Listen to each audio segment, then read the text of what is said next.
Welcome back to Streamline Investigations, the latest in the drainage of the dam searching for missing boy Gus Lamont. This is by 7 News, people.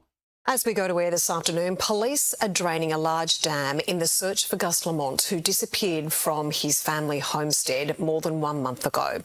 Live now to our reporter Lauren Rose in Yunta. Lauren, good afternoon. It's not the first time this dam has been the focus of this ongoing investigation. No, it's not, Tash. The dam is located about 600 metres away from Gus Lamont's family homestead, so well within the distance a 4-year-old boy could have walked. It's about 4.5 metres deep and contains roughly 5 million litres of water.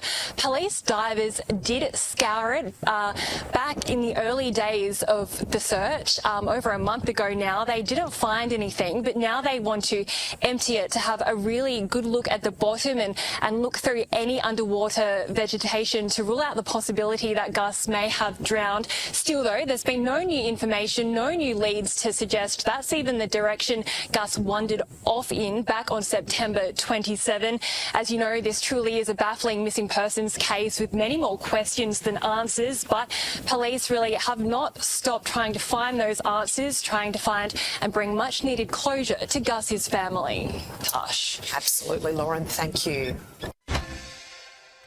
That was the latest by 7 News Australian, who does really keep us updated. What can I say? It's hard. I just don't think he's in that water. I really, really don't. And once again, I think the answers lie with Josie Murray. And why doesn't she want people helping out around or searching further afield? Because there are a lot of professional people who know the landscape in Australia. I certainly don't, but I've seen the terrain out there, and it is unbelievable in how technically he wasn't found and how far a 4-year-old boy can get. Let me know your thoughts, people. We're going to move on to part 2, some of the private messages. Welcome back to part 2, people. Going to move on to a private messenger about the Gus Lamont lack of information. And it was such a brilliant message, I had to read it out. Great work on the job, and I have enjoyed your approach to finding little Gus in Aussie. Thank you very much. I am a West Australian single old man, aged 66, and I am staggered at how terribly this case is being handled by the authorities. And I've always said that from day one. It seems like the police do not want to rock the boat with these people, with Josie Murray, who seems to stand her ground and seems to be dictating what happens and what doesn't happen, which is absolutely bizarre to me. But the police have said this is not criminal investigations, it's a missing persons, missing young lads investigation. To me, Gus's plight is beginning to rival the Azaria Chamberlain level of public alarm and concern from decades ago. And yet we have not learned anything from that to help little Gus. Absence is being treated with contempt, and that does annoy me. Nonetheless, I have so much input for you that sadly I can't write it all an email, as it could turn out into a book, but really I have millions of questions relative to the events surrounding Gus' disappearance. Firstly, I will state that Josie Robert never was and never will be a grandma.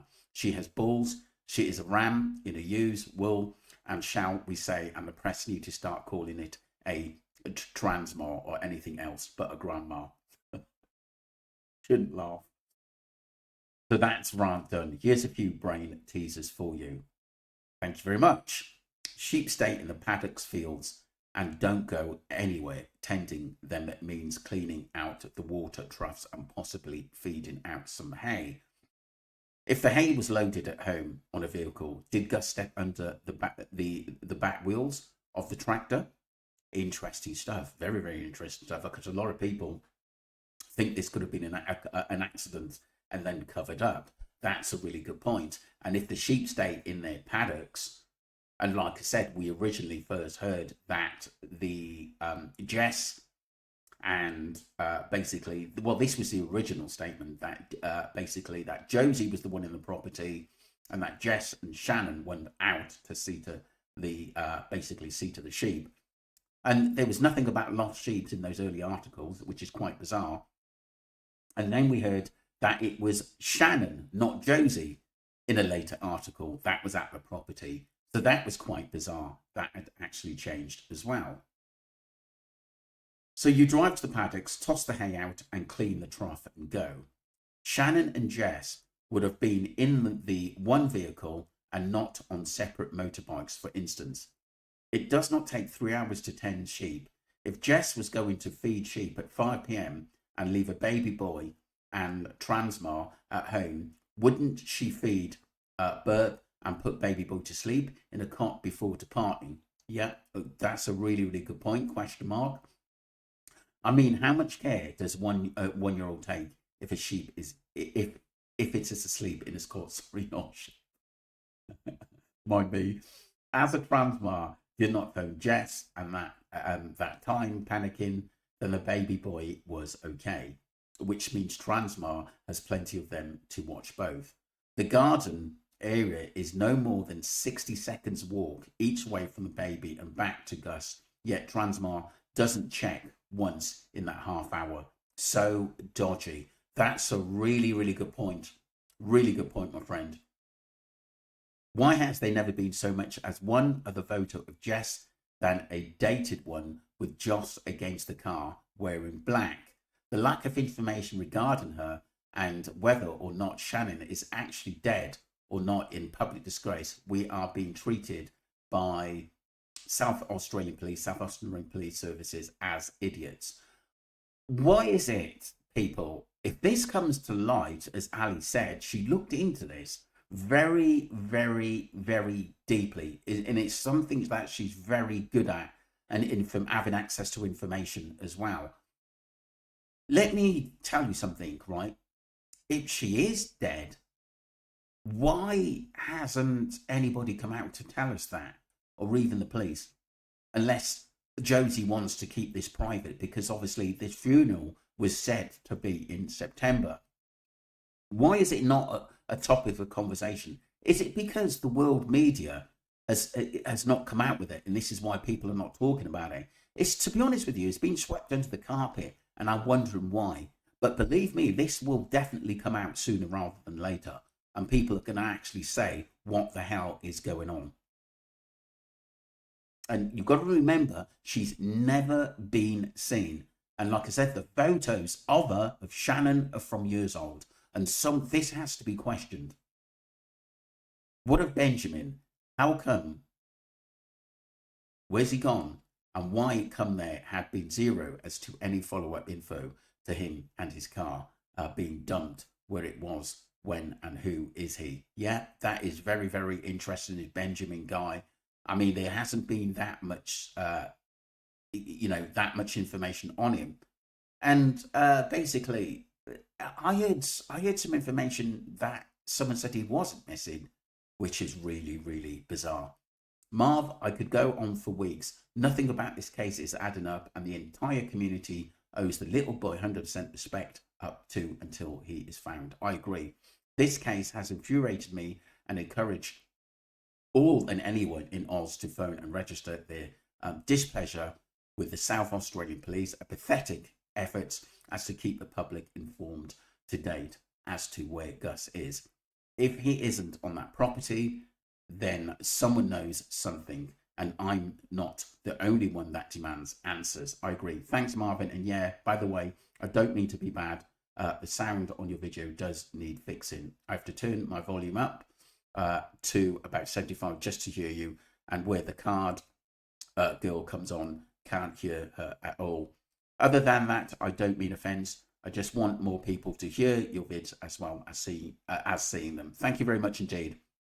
Please, Marv, keep pushing for we, the people, and help the world find the dear boy that life humanity has betrayed. Well said.